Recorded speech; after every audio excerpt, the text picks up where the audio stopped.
Para entender a importância do paper do Mises sobre a impossibilidade do cálculo econômico no socialismo, é preciso entender as circunstâncias históricas em que ele foi escrito.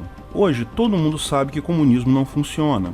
Já foi provado na prática, no que parece ser o maior experimento prático econômico da história. Foi a divisão da Alemanha no pós-guerra. O mesmo povo, com uma mesma língua, uma mesma cultura, de uma mesma religião, foram separados por 40 anos. Um lado no regime capitalista, outro lado no regime socialista. O resultado dessa experiência todo mundo viu na queda do Muro de Berlim. O socialismo se provou um fracasso na prática. Quem defende comunismo hoje em dia são os terraplanistas da economia. Só eles mesmos acreditam nessa viagem sem sentido. Mas não era assim em 1920, quando Mises escreveu o paper dele. Pelo contrário, a Revolução Russa havia acontecido poucos anos antes. E comunistas são ruins em muita coisa, mas sempre souberam fazer boa propaganda. A imagem que havia de países comunistas na época é que eles estavam dando certo, que conseguiam melhor qualidade de vida para todos e uma sociedade mais igualitária e justa. Naquela época era muito mais difícil prever o fracasso do socialismo. Antes de continuarmos o vídeo, aproveite para curtir e se inscrever na página. Clique no sininho para ser avisado de novos vídeos. Afinal, por que o cálculo econômico é impossível no socialismo? Antes de mais nada, é preciso esclarecer alguns termos para que fique claro exatamente o que foi demonstrado pelo Mises. A ideia do socialismo é, em sua origem, a proposta de reduzir as desigualdades sociais. O mundo sempre foi desigual, com algumas pessoas pobres e outras ricas. Em determinado momento, particularmente na época da Revolução Francesa, algumas pessoas percebiam que a aristocracia francesa se esbaldava em festas e luxuosos castelos, enquanto uma parte significativa da população passava fome. Surge naturalmente no ímpeto humano o interesse de corrigir esse problema, tirar de quem tem muito para suprir a fome de quem não tem nada, de cada um conforme sua capacidade para cada um conforme suas necessidades. É uma frase atribuída a Karl Marx que eu nunca encontrei em nenhuma obra deles, mas é reconhecida como a essência da proposta socialista. Que ninguém tenha mais do que precisa para garantir que todos tenham igual nível de conforto. Que ninguém seja obrigado a trabalhar mais que o necessário por serem menos produtivos ou capacitados para ter o mesmo nível de conforto das outras pessoas. Esse objetivo é o guia usado por Marx para a sociedade ideal, aquela em que não há classes oprimidas e opressoras como ele enxergava na sociedade. Basicamente, ele culpava o acúmulo de capital e propriedades privadas, além do dinheiro em si, pelos problemas do mundo, particularmente pela desigualdade. A proposta dele para resolver o problema é substituir o dinheiro e a propriedade privada por um mecanismo de planejamento econômico. Portanto, é preciso entender que a solução socialista para a organização social consiste de dois mecanismos distintos. Um deles é a planificação da economia. Ao invés do livre mercado, em que cada pessoa negocia livremente o valor de seus bens e serviços, a economia seria planejada por uma organização central, um comitê econômico, uma votação direta da comunidade ou qualquer outro mecanismo que definiria quanto cada um teria que trabalhar e quanto cada um iria receber de cada bem. O dinheiro nessa situação se torna desnecessário, bem como a propriedade privada. Adicionalmente, esse comitê, ao planejar a economia, faria isso tendo como objetivo tornar igualitárias as pessoas, dando mais recursos para aqueles que precisam de mais recursos, famílias maiores, pessoas doentes, etc., e determinando a quantidade de trabalho a ser realizada por cada um, conforme a sua capacidade de realizar trabalho e a necessidade de todos. Repare que são duas coisas. A primeira proposta é independente da segunda. Você pode ter uma economia planificada, porém com um objetivo diferente de dar a cada um conforme a sua necessidade. Você pode ter uma economia planificada para favorecer um conjunto de pessoas, por exemplo, uma raça, ou políticos e funcionários públicos. Então, você pode ter a primeira parte sem a segunda, mas a segunda parte depende da primeira. Para você dar a cada um conforme a sua necessidade, vai precisar planificar a economia. O livre mercado não faz isso. As principais críticas ao socialismo sempre foram no sentido de atacar a segunda parte. Por exemplo, a questão do incentivo. Se as pessoas recebem conforme sua necessidade, elas não têm incentivo para trabalhar. A tendência é que trabalhem menos, levando a baixa produtividade e falta de produtos, fome e escassez de recursos. Se você vai receber o mesmo sendo um engenheiro ou um gari, por que investir anos numa faculdade? Além disso, é inegável que tal modelo coloca critérios subjetivos na mão dos tomadores de decisão. Como decidir quem precisa de mais recursos e, portanto, quem vai receber mais recursos? No final das contas, é um poder enorme na mão de quem decide onde os recursos serão alocados, e isso acaba tornando essas pessoas muito poderosas. No final, a nomenclatura soviética, que era a burocracia estatal soviética, mostrava bem isso, com dirigentes do governo se tornando superpoderosos e vivendo literalmente como os antigos magnatas que eles buscavam erradicar.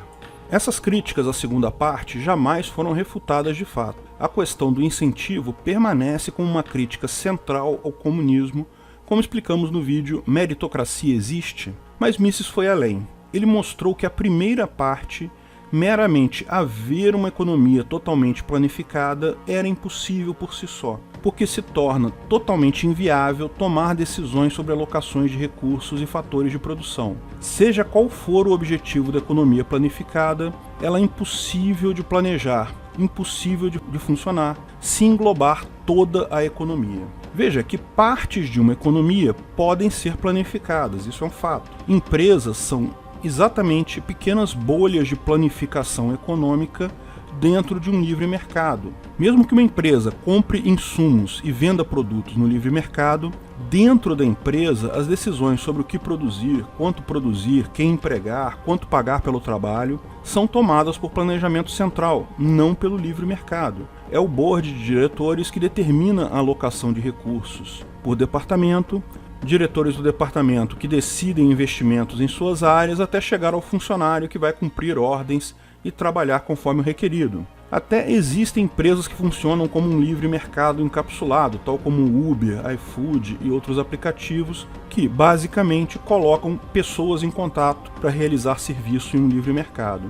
Também existem empresas que usam mecânicas internas de mercado, onde um departamento pode optar por comprar serviço de outro departamento da empresa ou de outra empresa, mas mesmo nessas empresas existe algum planejamento central. E, na maior parte das empresas tradicionais, o que vigora é explicitamente um planejamento central típico e padrão. Portanto, o cálculo econômico de parte da economia é sim possível e, algumas vezes, até desejável, como demonstramos até no nosso vídeo Por que o Estado vai desaparecer. Mas isso pode existir em uma parte da economia, como Mises demonstra, não na totalidade dela, que é o requerido pelo modelo socialista. O ponto central dele é que parte central de uma organização social é a alocação de recursos. Isso precisa ser feito qualquer que seja o governo. O cálculo econômico consiste na sociedade tomar decisões embasadas sobre qual recurso aplicar em cada situação, de forma a otimizar a alocação de recursos escassos. Esse é o problema do cálculo econômico. Existem decisões que precisam ser tomadas sobre recursos escassos. Você toma decisões desse tipo todo dia sobre o que comprar com o seu salário, que é o retorno que você recebe pelo seu trabalho. Mas, mesmo em atividades econômicas, uma determinada faixa de terra, por exemplo, pode ser usada para plantar feijão ou cebola. Como essa decisão é tomada, no livre mercado, essa área tem um dono. O dono da área vai buscar informações sobre a melhor opção, a que vai dar mais retorno pessoal para ele. Veja, não é apenas o lucro, mas retorno pessoal.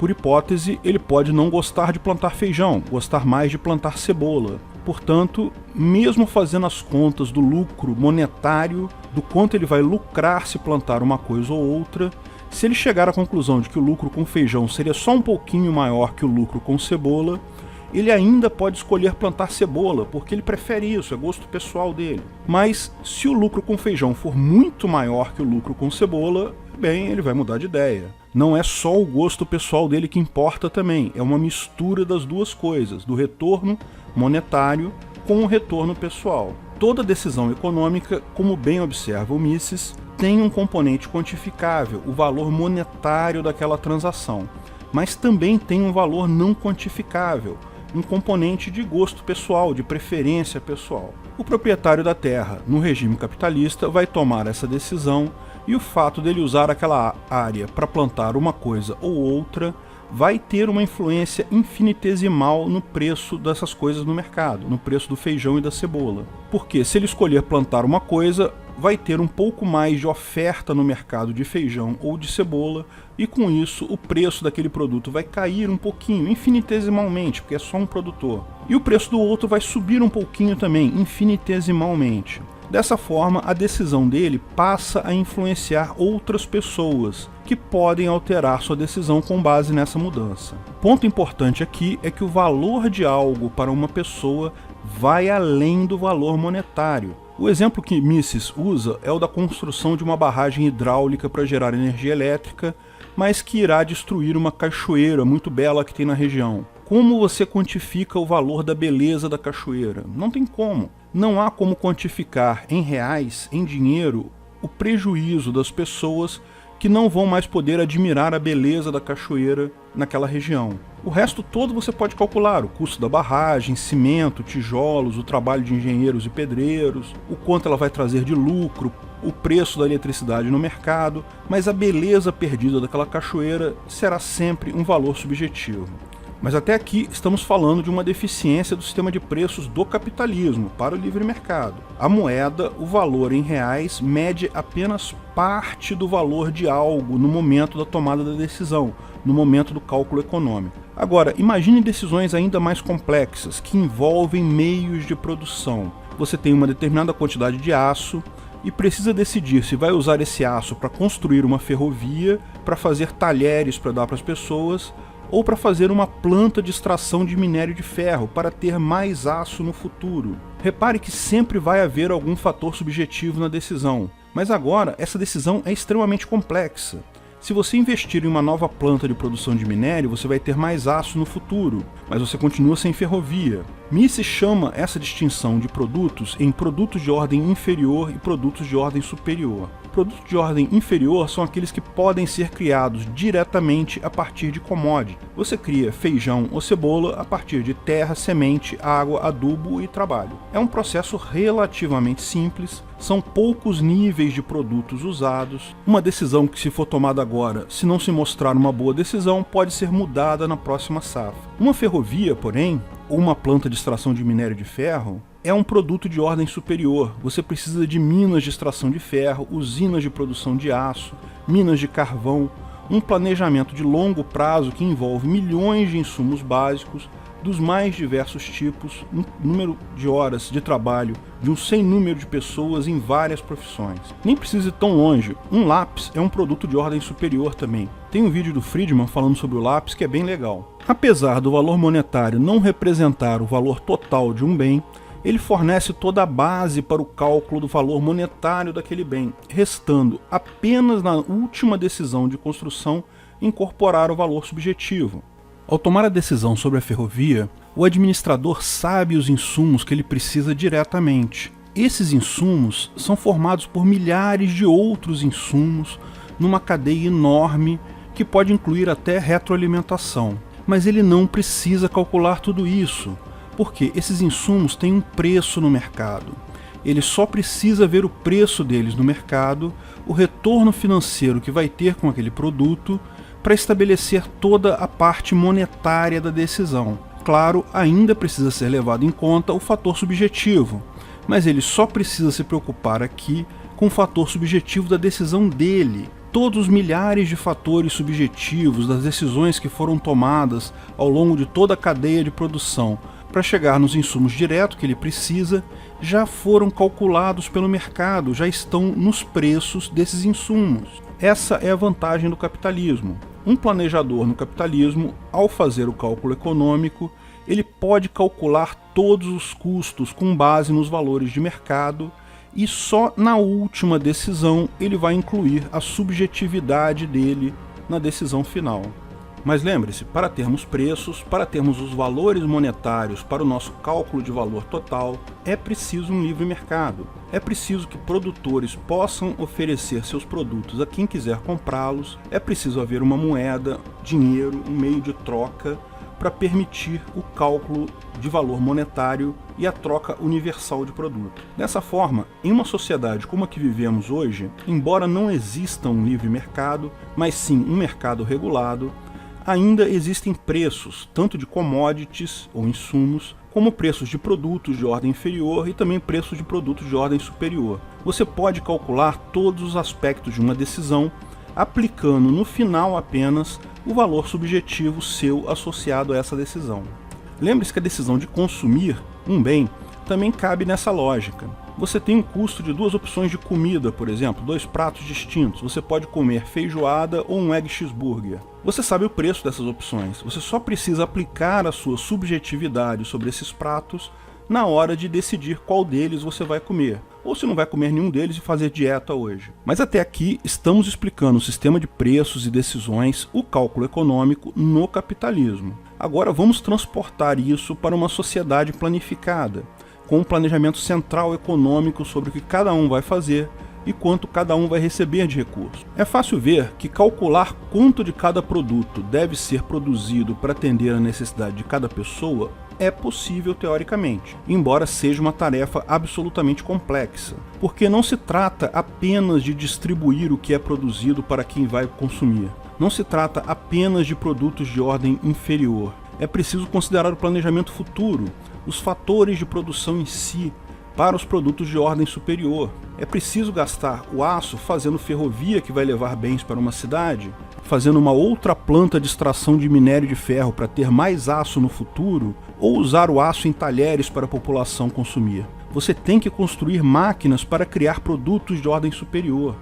Decisões precisam ser tomadas acerca da distribuição de tarefas para todas as pessoas, todas as terras, todos os fatores de produção já existentes. Falamos sobre o nível de complexidade de tal tarefa na prática no vídeo O que é a tragédia dos inteiros. Como explicamos lá, calcular o quanto deve ser produzido por quem em cada situação em uma economia é teoricamente possível, utilizando-se, por exemplo, o método da programação linear. Porém, trata-se de um problema NP complexo, ou seja, problemas pequenos tendem a ser facilmente resolvidos, mas o tempo de processamento requerido cresce exponencialmente. Na prática, é impossível de ser resolvido para qualquer caso mais complexo, o que dirá para toda uma economia de um país. Existe até uma piada de um economista russo que estimou que, usando programação linear, ele poderia calcular o planejamento do ano que vem com certeza. Só que isso levaria 80 anos para ficar pronto o cálculo. Mas veja, esse não é o ponto de Mises. O ponto de Mises vai além disso. Como vimos, com o sistema de preço, com o livre mercado, o valor subjetivo só entra na última etapa da decisão, geralmente pelo próprio afetado pela subjetividade. E a subjetividade de cada pessoa influencia infinitesimalmente os preços no mercado, permitindo que outras pessoas possam tomar suas decisões subjetivas face a uma nova realidade de preço. Mas como no socialismo não há sistema de preços, em última análise, o sistema socialista vai ter que decidir o que as pessoas querem subjetivamente. Se é ir ao teatro ou ir ao cinema, por exemplo. Se preferem beber vinho ou beber cerveja. O burocrata vai ter que tomar tais decisões antecipadamente, tendo em vista que ele precisa planejar o quanto vai ser produzido de cada coisa. Isso pode não parecer muito difícil no primeiro momento. Você pode pegar a estatística de pessoas que escolheram teatro ou cinema, vinho ou cerveja no ano anterior. Mas essa abordagem tem o problema de que ela fixa o percentual. Porque agora que isso foi decidido por planejamento, as pessoas não podem mudar essa sua opção. Se as pessoas mudarem a sua preferência, você não tem como saber essa informação, porque não há o sistema de preço para ser infinitesimalmente afetado pelas decisões pessoais de cada um. Essa decisão já foi tomada previamente, foi planejada. Você congelou a preferência pessoal no tempo, limitando ao último ano que você teve livre mercado, que as pessoas podiam efetivamente escolher o que fazer. Isso se torna ainda pior com a invenção de novos produtos. Como saber se as pessoas preferem celulares simples ou smartphones, uma coisa que não existia antes? Como saber o quanto fabricar de cada um e para quem entregar? Esse é o ponto do Mises. A sociedade comunista pode funcionar adequadamente por algum tempo, com a memória de preços do mercado que havia antes, com as decisões subjetivas das pessoas que haviam anteriormente. Mas, invariavelmente, à medida que a população altere seus hábitos de consumo, ou surjam novos produtos, novos bens sejam criados, se torna impossível o planejamento eficaz desses. Simplesmente não há dados capazes de fazer tal conta. Não é meramente uma situação que fazer a conta é muito difícil, que precisaria de um computador quântico 1000 vezes mais poderoso do que temos agora. É simplesmente impossível fazer tal planejamento sem um sistema de preços, e é impossível um sistema de preços sem livre mercado e propriedade privada. Lembre-se que estamos falando de um planejamento otimizado da economia, porque o que acontece na prática é que os burocratas russos estabeleciam cotas de produção aleatórias em planejamentos absurdamente inefetivos. Existem piadas sobre fábricas com cotas de produção de parafusos por toneladas de aço, que, dessa forma, produziam parafusos enormes, super pesados, que não tinham nenhuma utilidade real.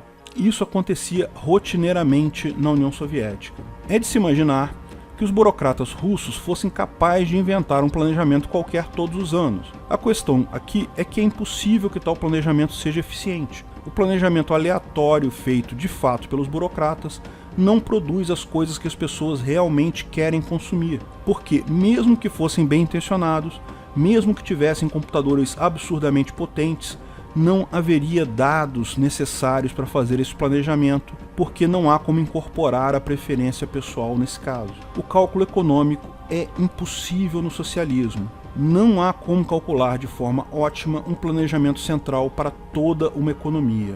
Por que isso funciona em empresas? Porque a empresa em si é uma decisão submetida ao mercado. Se uma empresa não for eficiente em seu planejamento interno, vai ser superada por outras empresas ou por pessoas atuando no livre mercado. A empresa, portanto, usa os preços dos seus insumos e demais valores monetizados, junto com a subjetividade dos seus controladores, exatamente como uma pessoa normal toma uma decisão qualquer. Mas isso só funciona com a estrutura hierárquica de planejamento central, sendo uma pequena parte da economia, porque outras pessoas e empresas garantem que haverá um mercado de preços, tanto para os insumos quanto para os produtos finais. Se toda a economia for planejada, não há como determinar preços, portanto não há como planejar. Ou seja, o que Mises demonstrou foi que, mesmo que, por mágica, a natureza do ser humano fosse alterada, ele passasse a trabalhar sem incentivos pessoais, não importasse mais de trabalhar mais, mesmo recebendo menos que isso, para o bem da sociedade, mesmo que todos os governantes e burocratas fossem capacitados e bem intencionados, não haveria como isso funcionar. Lógico, na prática, essa crítica do Mises apenas soma as demais críticas acerca de incentivos, moral humana e etc., que mostram que tal tipo de organização social é impossível, é incapaz de gerar bons resultados na prática. Principalmente, mostra claramente a justificativa teórica por trás dos inevitáveis fracassos observados sempre que tal ideologia é tentada na prática em qualquer situação. Você deve ter reparado que eu estou usando a palavra socialismo como sinônimo de comunismo. De fato, não há diferença qualitativa entre ambos. Na prática, mesmo no auge da economia planificada soviética, alguns preços no mercado negro se formavam e eram usados para o cálculo econômico pelo governo. Trata-se apenas de uma diferença de grau, não de qualidade. À medida que o planejamento é mais centralizado, o cálculo econômico se torna menos eficiente. Isso mostra por que países com alto índice de liberdade econômica são mais prósperos. O cálculo econômico, a tomada de decisões é mais eficiente nesses países. Por outro lado, comunistões como Banania e casos ainda piores como Maduro-Holândia provam mais uma vez a tese do Mises. Quanto mais planejamento central, pior a eficiência da economia. É preciso ressaltar que houveram várias respostas a esse artigo do Mises. Teóricos socialistas responderam de várias formas, sendo que um dos primeiros a contra-argumentar foi o economista socialista Enrico Baroni, cuja crítica foi depois repetida por vários outros economistas. A crítica dele, basicamente, afirmava ser possível o cálculo econômico com base na programação linear e outros métodos matemáticos. Mas já falamos sobre isso. A objeção do Mises é maior que isso. O cálculo estático com o uso de programação linear é teoricamente possível. O próprio Mises admitia isso. Embora, até com computadores atuais, é totalmente impraticável. Porém, mesmo que teoricamente possível, isso é uma visão estática, isso não leva em conta a evolução de costumes, novos hábitos da população, bem como novos produtos. Não há como incluir uma condição de contorno para um novo produto em programação linear, porque você não sabe se as pessoas vão de fato querer usar aquele produto. A maior crítica foi feita por um economista polonês chamado Oskar Lange, que reconheceu a propriedade do problema apontado por Mises, reconheceu que havia um problema no socialismo, porém propôs uma forma de lidar com isso, com base no método que ele chamou de tentativa e erro. Consistia em elaborar uma rede de retroalimentação de informações a partir do planejamento feito com base na última vez que o sistema capitalista funcionou. Por exemplo, no caso da escolha entre cinema e teatro, parte-se dos últimos dados, quando as pessoas ainda tinham liberdade de escolha. A partir daí, espera-se que os gerentes de teatros e cinemas, na economia planificada, reportem eventuais mudanças de interesse do público. Tinha mais gente querendo ver cinema esse ano do que teatro. Dessa forma, o planejamento central poderia ser alterado no ano seguinte para comportar essa mudança. Mas é óbvio que tal solução é claramente ineficiente em relação ao sistema de preços, visto que o ciclo de feedback seria muito maior. No livre mercado, se há aumento de procura por um bem, o aumento do preço é imediato, ou seja, o feedback é muito rápido. No mecanismo aqui proposto pelo Lange, é muito mais lento, levando fatalmente a um planejamento menos otimizado. Mas esse não é o principal problema do mecanismo proposto por Lange. O problema real é que ele parte do princípio que se sabe de antemão quais são os parâmetros a medir para planejar o ano seguinte. No exemplo que demos entre teatro e cinema, como saber que a demanda agora não é mais por televisão ou YouTube? Como saber quais são as alternativas que existem que as pessoas podem estar escolhendo? Como a possibilidade de um feedback planejado sempre requer algum nível de previsibilidade sobre as opções, torna-se claro que é, da mesma forma, impossível de implementar, tanto na teoria quanto na prática. No final, Mises gerou várias versões do paper dele ao longo dos anos, esclarecendo pontos atacados por esses teóricos socialistas. Hayek também publicou papers detalhando a proposta do Mises e incluindo o fato da assimetria de informação, onde prova que é matematicamente impossível um grupo gestor ter toda a informação presente na sociedade. Mises não precisou mudar uma linha na argumentação dele, que foi sempre a mesma. Jamais se buscou dizer que cálculo econômico no socialista era impossível na prática.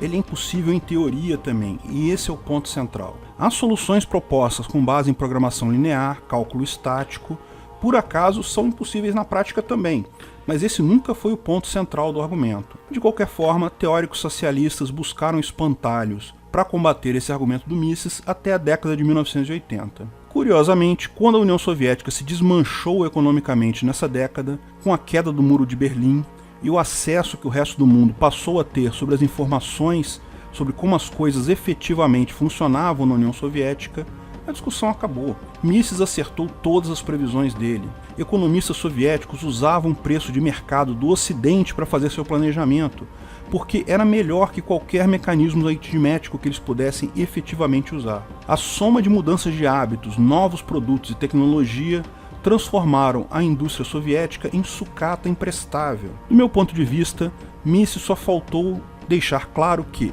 embora o mercado com regulamentação estatal permita o cálculo econômico, quanto mais regulado for o Estado, menos eficiente será o planejamento econômico gerado. Se você quer economia no pico de eficiência, só há um caminho: o livre mercado totalmente livre, sem nenhuma regulamentação, sem impostos, sem leis, sem governo. Um dia vai cair o muro de Berlim do Estado Democrático de Direito, e todos nós vamos perceber que fomos forçados a um sistema economicamente ineficiente. Governo não funciona. Cálculo econômico é impossível no estadistão também. Obrigado por assistir nosso vídeo. Comente abaixo se tiver dúvidas ou sugestões de novos temas.